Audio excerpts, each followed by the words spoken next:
شفقت والا کام کرے، اور شفقت وہیں ہوتی ہے جہاں کوئی غلطی ہوتی ہے، درگزر وہیں ہوتا ہے جہاں کوئی کوتاہی۔ عورت اطاعت کرے، فرما برداری کرے، اس کو حکم ہے، خامن درگزر کرے، شفقت کرے، اور کوئی کوتاہی دیکھے، کوئی غلطی دیکھے، اس پر پردہ پوشی کرنے کی کوشش کرے۔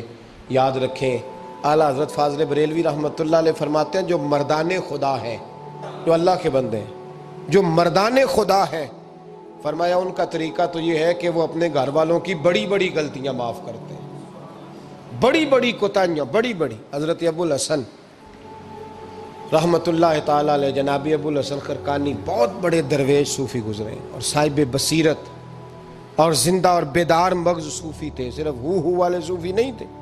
ان کو خبر ہی نہیں کہ معاشرے میں میں کھٹکتا ہوں دل عالم میں کانٹے کی طرح، اور تو فقط اللہ ہو اللہ ہو اللہ ہو۔ حضرت ابو الحسن خرقانی خانقاہ بھی آباد کرتے تھے، اور معاشرے میں کبھی ظلم ہوتا تھا تو بادشاہوں کا جا کے حقہ پانی بھی بند فرما دیا کرتے تھے۔ بڑے بیدار مغز اور بیدار ذہن صوفی تھے۔ حضرت بایزید بسطامی رحمۃ اللہ علیہ کے سجادہ تھے، اور محمود غزنوی آپ کا مرید تھا۔ اب بہت صاحب بصیرت بادشاہ ہوا ہے، وہ آپ کا خدمت گزار تو حاضر ہوتا تھا۔ محمود غزنوی کہتے ہیں جب میں پہلے دن گیا تو بابا جی مجھے اٹھ کے نہیں ملے، بیٹھے بیٹھے سلام کیا، واپس آنے لگا تو مجھے چھوڑنے آئے میری سواری تک، تو میں نے کہا حضرت جی جب آیا تھا تو پوچھا بھی نہیں اور اب چھوڑنے آ گئے، تو فرمانے لگے جب تو آیا تھا تیرے اندر تکبر تھا، تو کہتا تھا مولوی بادشاہوں کو اٹھ کے ملتے ہیں اس لیے نہیں ملا، اور اب تو سوچ رہا ہے کہ نہیں سارے مولوی ایک طرح کے نہیں ہوتے، اس لیے میں تیری عزت دینا تیرے لیے ضروری سمجھا ہے، اس لیے تجھے چھوڑنے آیا ہوں۔ حضرت ابو الحسن بڑے صاحب بصیرت آدمی۔ ایک آدمی یمن سے آیا کئی 100 کلومیٹر کا سفر طے کر کے ملنے، اس نے دروازے پہ دستک دی، حضرت کے گھر کے دروازے، بادشاہ کے پیر ہیں، اندر سے بی بی صاحبہ بولی کون ہے دروازے پہ؟ فرمایا میں یمن سے آیا ہوں یا مصر سے آیا ہوں، بڑی دور سے ملاقات کرنی ہے، حضرت صاحب کدھر ہیں؟ تو بی بی کہنے لگی تجھے بھی کوئی کام نہیں جس طرح اسے کوئی کام نہیں، تو بھی فارغ ہے اس کی طرح، بس یہی اللہ اللہ یہی ڈیوٹی ہے تیری بھی۔ میں نے کہا یار اتنا بڑا صوفی اور گھر میں اس کا کیا حال ہے، وہ بات کرنے والی؟ تو میں نے کہا جناب حضرت کدھر ہیں؟ تو کہنے لگی وہ کوئی جنگل میں بیٹھا اللہ اللہ کر رہا ہوگا، نہ بچوں کی فکر نہ گھر بار کی فکر، مسئلوں سے بھی پیٹ بھرتے ہیں کبھی، ادھر بیٹھا ہوگا، جا ملنا ہے تو تو بھی چلا جا، دوبارہ دروازے پہ دستک نہ دینا خبردار۔ کہتے ہیں میرے وہ جو میں ایک ذائچہ بنا کے آیا تھا نا اللہ کے ولی کا، وہ میرا سارا ہی ٹوٹ گیا۔ میں نے کہا کچھ نہیں حال، جس کا گھر حال نہیں تو باہر کیا ہوگا، اندر ہی کوئی طبیعت نہیں۔ لوگ فٹافٹ اعتراض کرتے ہیں، کہتے ہیں صاحب فلاں بندے کو نہیں صحیح کر سکے تو، حالانکہ یہ بات اور ہے، یہ پہلو اور ہے۔ نوح علیہ السلام کی بیوی اگر کافر رہ جائے، بیٹا اگر غیر مسلم رہ جائے تو یہ حکمت الہی ہوتی ہے، یہ اللہ پاک کی حکمت ہوتی ہے، حکمت ہوتی ہے، اس میں پیغمبر کی تبلیغ میں کوئی اعتراض نہیں کیا جا سکتا۔ اس نے کہا جنگل میں ہوں گے تو بھی چلا جا۔ کہتے ہیں وہ جو میرے ذہن میں ان کا زاویہ تھا، وہ جو ایک شخصیت کا روپ میں بنا کے وہ تو نکل گیا، لیکن میں نے کہا چل اتنی دور سے آیا ہوں بابے سے میل ہی لیتا ہوں، شام ہو گئی ہے رات بھی رہنا ہے۔ کہتے ہیں میں نے جنگل کی طرف منہ کیا تو حضرت جنگل سے آ رہے تھے اور شیر پہ بیٹھے ہوئے تھے، شیر پہ بیٹھے تھے۔ فرماتے ہیں پھر میرے دل میں خیال آیا، میں نے کہا بی بی قابو آتی نہیں اور شیر کو قابو کیا ہوا ہے۔ پھر وسوسہ آیا اتقوا فراست المومن فإنه ينظر بنور اللہ، رواہ ترمذی او کما قال صلی اللہ علیہ وسلم۔ اللہ کے رسول فرماتے ہیں مومن کی فراست قلبی سے ڈرو، وہ تو اللہ کے نور سے دیکھا کرتا ہے، اللہ کے دیے ہوئے نور سے دیکھتا ہے۔ اللہ اکبر۔ جب یہ بات سنی نا، اس نے کہتے میں نے دل میں سوچی تو حضرت میرے دل کی بات جان گئے اور فرمانے لگے او بھائی، کہتے میں نے کوئی حال بتایا نہیں، خود ہی فرمانے لگے میاں اس کے اندر صرف ایک ہی غلطی ہے کہ وہ زبان کی ٹھیک نہیں، بستر کی بڑی پاک ہے، نظر کی بڑی پاک ہے، کردار کی بڑی اچھی ہے، میرے بچوں کو پالتی ہے، بس زبان کی ذرا ٹھیک نہیں۔ اور فرمانے لگے میں اس نتیجے پہ پہنچا ہوں اگر میں نے اسے نکال دیا تو اور کوئی رکھے گا نہیں، بیچاری زندگی ساری پریشانی میں گزار دے گی، اور پھر اگلے لفظ کہے تو حد ہو گئی، فرمانے لگے میں اس بد زبان سے حسن سلوک کرتا ہوں، اللہ نے یہ بے زبان مخلوق میری فرما بردار بنا دی ہے۔ فرمایا یہ میرے وظیفوں چلوں عبادتوں سے نہیں آیا شعر، یہ اس بد زبان سے حسن سلوک کرتا ہوں تو رب نے یہ بے زبان مخلوق میری۔ اب یہ گنجائش، یہ حکم خامند کے لیے ہے، یہ تقریر سن کے بی بی نہ کہہ دے کہ میں نے بد زبان ہونا ہے تو آپ فرما برداری کریں میری، تو یہ جس کے لیے بات ہو اسی تک رہے۔ خامند کو حکم ہے کہ اگر کوئی کوتاہی ہے تو اس کوتاہی کی پردہ پوشی کرے۔ گھر جو ہوتا ہے نا، گھر کچھ چیزیں اجازت نہیں دے رہی میری کہ میں کچھ اور بات آپ سے کروں، کچھ آپ کو نیند بھی آ رہی ہے۔ دیکھیں پورا وجود سلامت ہو اور اندر روح نہ ہو تو بندہ زندہ رہ سکتا ہے؟ جڑے نہیں بولے انہیں رہ لینا میرا خیال۔ وجود ہو سارا سلامت ہے لیکن روح سلامت، بندہ بچ جائے گا؟ بولے نا یار، جنہیں نیند آ رہی ہو بولو، نہیں نہ رہ سکتا۔ پورے گھر میں ہر شے ہو، ذمہ داری سے بات کر رہا ہوں، پورے گھر میں ہر شے موجود ہو، اگر گھر میں دین نہ ہو تو گھر چلتا نہیں چل سکتا۔ جس گھر میں نماز نہ ہو وہ گھر نہیں چلتا، جس میں قرآن پاک نہ ہو وہ گھر، اس لیے کہ دین روح ہے۔ دین، اگر گھر میں دین نہیں تو گھر چل سکتا؟ سن لے حدیث پاک ترمذی شریف کی، نبی کریم علیہ الصلاۃ والسلام، یہ بھی حق ہے، یہ آخری بات اس عنوان پہ سنیں، یہ حق آخری ہے، اس کو بھی سمجھیں۔ ترمذی شریف میں نبی پاک علیہ السلام نے فرمایا، دعا دی حضور نے، نبی پاک فرماتے ہیں اللہ اس بی بی کو جزائے خیر دے، اللہ اس پہ رحم فرمائے جو سویرے اپنے خامند کو نماز کے لیے جگاتی ہے اور اگر نہ اٹھے تو پانی ڈال کے جگاتی ہے، اور فرمایا اللہ اس خامند پر رحم کرے جو سویرے اپنی بیوی کو نماز کے لیے جگاتا ہے اور اگر نہ اٹھے تو پانی ڈال کے جگاتا ہے، رحم کرے۔ سب سے زیادہ حق میاں بیوی کا ایک دوسرے کا ساتھ یہ ہے کہ انہیں دیندار بنائے۔ دین کی جس بات کا خامند کو پتہ ہے، اعلیٰ حضرت نے لکھا ہے کہ خامند کی ذمہ داری ہے بیوی کو تعلیم دینا، یہ اس کی ڈیوٹی ہے پردے کا پابند کرانا، اس کی ذمہ داری ہے کہ اسے قرآن و سنت کے جو احکام پتہ ہے اپنی بیوی کو سکھائے، اس کو بتلائے، اس کو سمجھائے، ذمہ داری ہے اس کی۔ فرمایا اللہ اس پہ رحم کرے، ذمہ داری ہے، ایک دوسرے کو مذہب سے آشنا کریں، پیار کے ساتھ محبت کے ساتھ قائل کریں۔ خامند بڑی باتوں میں روٹھ جاتا ہے، اگر کبھی اس بات پہ بھی روٹھ جائے کہ آج نہیں روٹی کھانی تیرے ہاتھ کی، انہیں نماز ہی نہیں پڑھی تو آج نہیں میں نے تیرے ساتھ کوئی بات کرنی اس لیے کہ تیری آواز گلی میں نے سنائی دی ہے مجھے، تو خامند کو چاہیے کہ اسے دینداری سکھائے۔ عورت کو بھی چاہیے کہ وہ کہے صاحب تھوڑی روٹی کھا لینی ہے لیکن مہربانی کریں حلال رزق لے کے آئیں، مجھے زیادہ کپڑوں کی ضرورت نہیں، میں پرانے پہ گزارا کر لوں گی لیکن میرے بچوں کے حلق سے ہرا نہیں گزرنا چاہیے کہ دینداری ایک دوسرے کو سکھائیں، ایک دوسرے کو۔ حضرت سلطان باہو کا نام تو سنا ہوگا آپ حضرات نے، الحمدللہ کافی لوگوں نے سنا ہوگا۔ حضرت سلطان باہو رحمۃ اللہ علیہ کے جو والد تھے ان کا نام تھا حضرت بازید، جاگیردار تھے، دنیا دار تھے، بہت بڑے مالدار تھے۔ فرماتے مذہب کی طرف میرا رجحان نہیں تھا، چوتھی شادی کی بی بی راستی کے ساتھ۔ بی بی صاحبہ بڑی نیک تھی، بی بی صاحبہ کہتی ہیں میرا دل کرتا تھا میرا خامد بھی نمازی ہو جائے، اور عام دنیا دار نہیں تھے، 7 جاگیروں کے مالک تھے۔ بڑا مشکل ہوتا ہے، اے پیران نظام کے آستانوں پہ غریب لوگ رہ گئے ہیں، جڑا 4 جماعتیں پڑھ جائے یا پیسے آ جائیں انہوں نے تو کسی پیر دی لوڑ ہی کوئی نہیں، اور اگر بندہ مالدار ہو تو کئی پیروں دے آپ مرید ہوندے نے، وہ کہتے ہیں مینوں آپ کنے پیر سلوٹ کر دیں۔ ایک صاحب نے میری ایک دفعہ افطاری کی تو کہنے لگے آپ کی افطاری ہے، اس جگہ ایک اجتماع سے میں نے بیان بھی کرنا تھا تو واپسی پہ ان کے ہاں انہوں نے مجھے فوٹویں دکھانی شروع کر دی۔ اب یہ بھی ایک مسئلہ ہے نا، کیا کہتے ہیں اس کو، سیلفی جی، بڑے بڑے سیانے بندے ساری دیہڑی یہی کام کر دے رہے اور کم ہی کوئی نہیں سرے، تو وہ مجھے تصویریں دکھانے لگے، اے پیر صاحب دی بھی میں دعوت کیتی، اے پیر صاحب دی بھی میں دعوت کیتی، اے پیر صاحب دی بھی میں دعوت کیتی، اے پیر صاحب دی بھی میں دعوت، 14-15 پیر مجھے گنوا دیے۔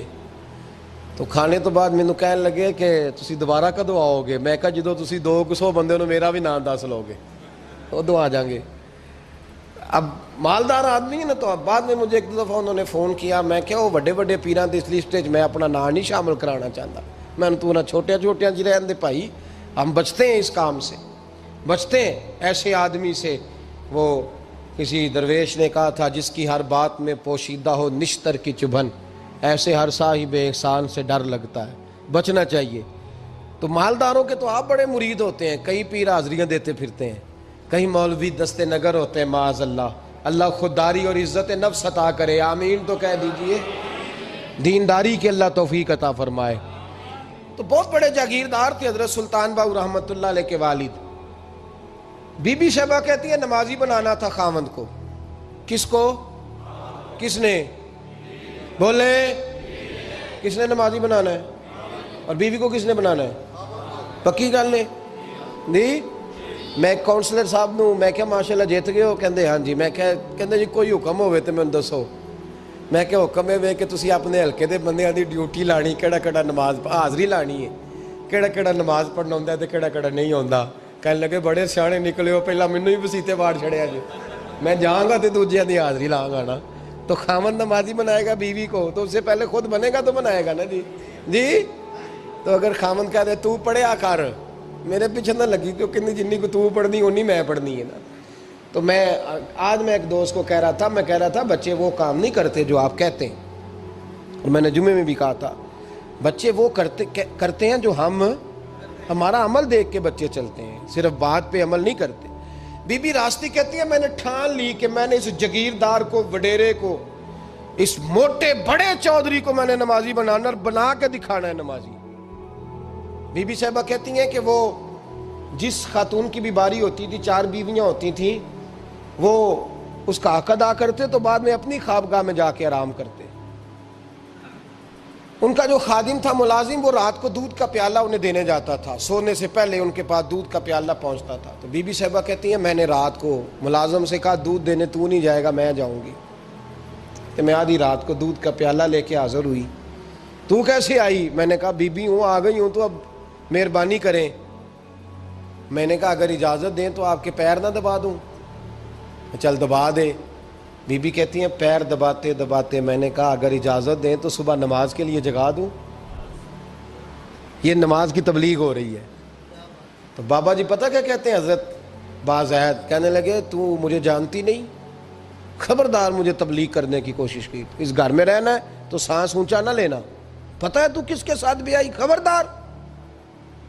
کہتے ہیں میں چپ کر کے آ گئی۔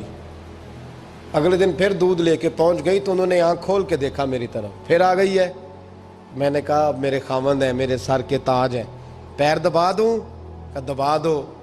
کہتے ہیں میں نے 10 منٹ پیر دبائے تو میں نے کہا اگر جان کی امان پاؤں تو فجر میں جگا دوں؟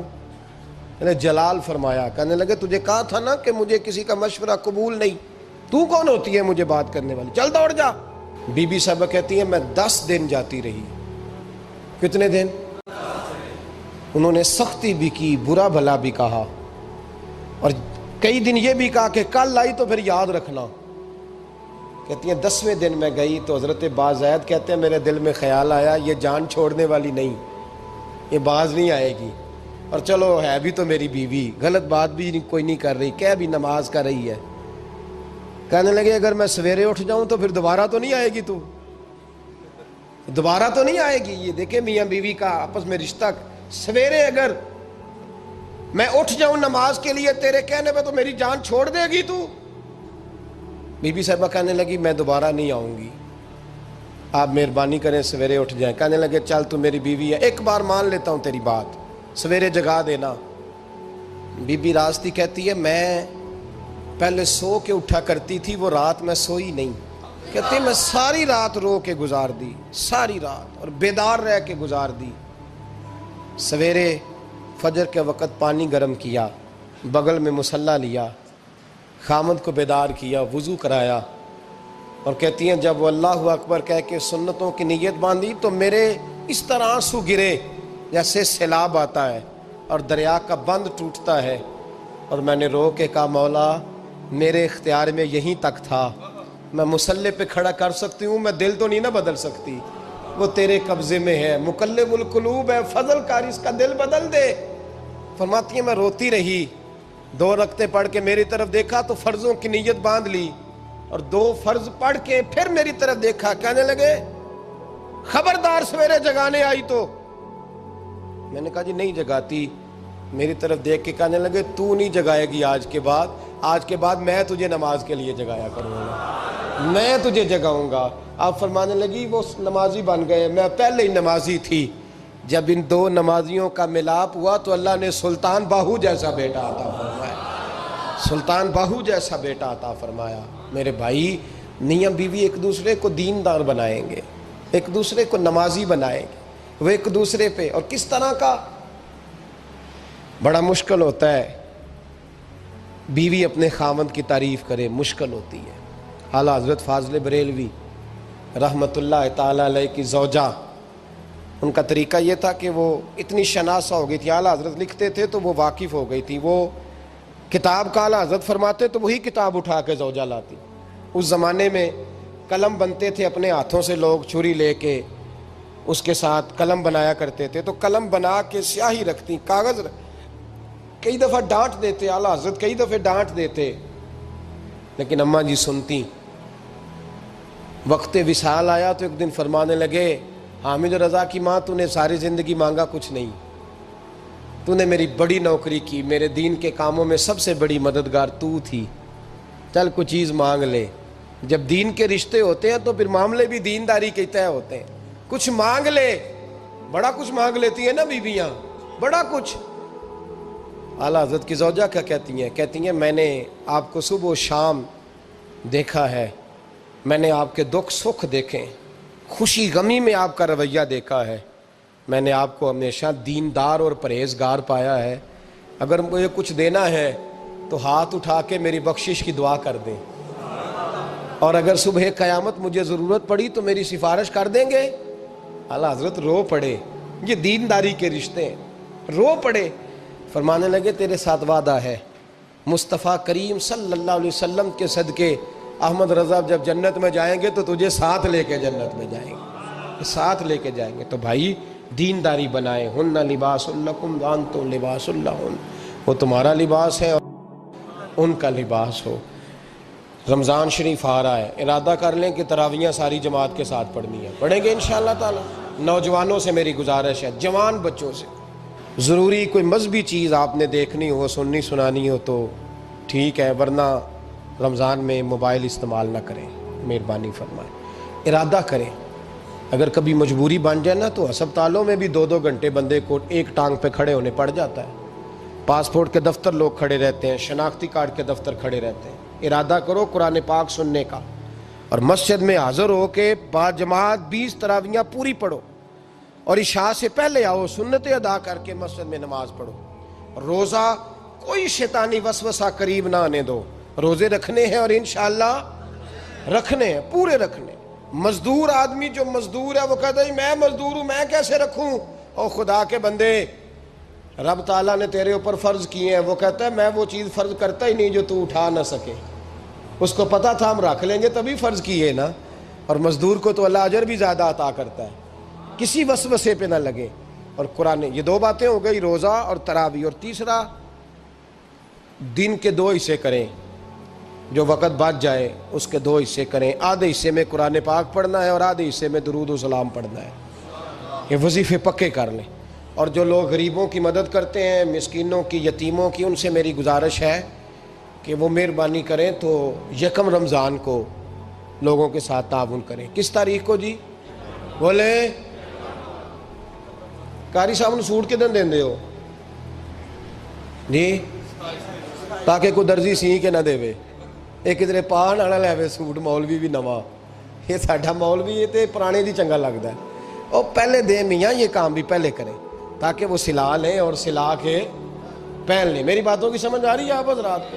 غریب کے ساتھ، مسکین کے ساتھ، جس کے ساتھ بھی کوئی تعاون کرنا ہے وہ پہلے کریں، پہلے اپنے بچوں کے کپڑے بعد میں، اور غریبوں کے بچوں کو پہلے، تاکہ وہ شریک ہو، رمضان میں شریک ہو، کسی کو سودا پہلے دیں، جو پہلے کرنے کے کام ہیں ان کو پہلے کریں، مہربانی فرمائیں۔ رمضان کی نیت کریں، ارادہ کریں، اپنے اندر ذوق پیدا کریں۔ میں نے اپنے دوستوں کو کل سبق دیا ہے کہ کام مجبوری سے بھی ہو جاتا ہے اور شوق سے بھی، لیکن مجبوری سے کرنے سے مزہ نہیں آتا، شوق سے کریں تو مزہ ہی آ جاتا ہے، مزہ نہیں مزہ ہی آ جاتا ہے۔ تو کام کریں گے، لطف آئے گا آپ کو روزے رکھنے کا، عبادت کرنے کا، لیکن لطف کے ساتھ کریں، آپ لطف کے ساتھ کریں۔